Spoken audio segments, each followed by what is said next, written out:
दुल्हनिया लाए, अरे दुल्हनिया लाए भैया सचिन पाकिस्तानी, दुल्हनिया लाए भैया सचिन पाकिस्तानी, भैया सचिन पाकिस्तानी।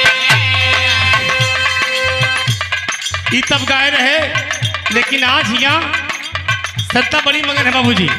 अरे बड़ी मगन हो के खुशी के ठिकाना नहीं है। बहिनिया नाचे, बहिनिया नाचे लाके मिठाई खूबा बांटे, बहिनिया नाचे लाके मिठाई खूबा बांटे, बहिनिया नाचे वारे वाली मिठाई खूबा बांटे। समय से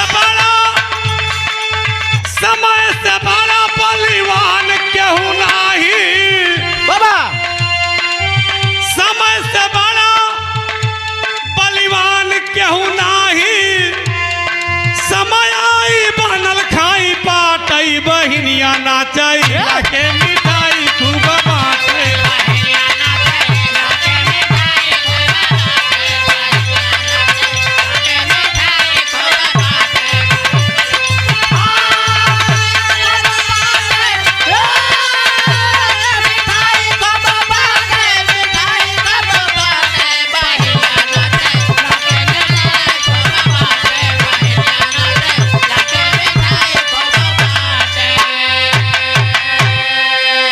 पहले बताए ना दोस्त कि समय से बड़ा बलिवान केहू नहीं, और समय बनल खाई पाटे, बहेरिया नाचे लाके मिठाई।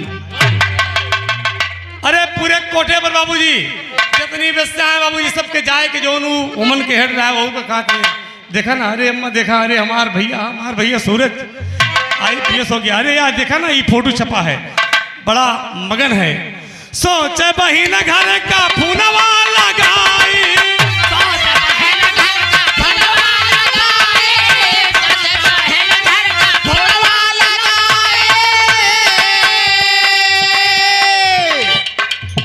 थूकी जमाना जब हमका जान जाई,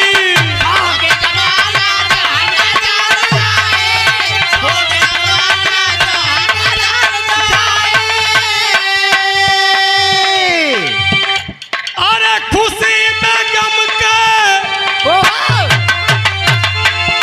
खुशी से गम में, अरे बरसे नजरिया, सूरज तो चाहे दीदी कहाँ बाटई, बहिनिया ना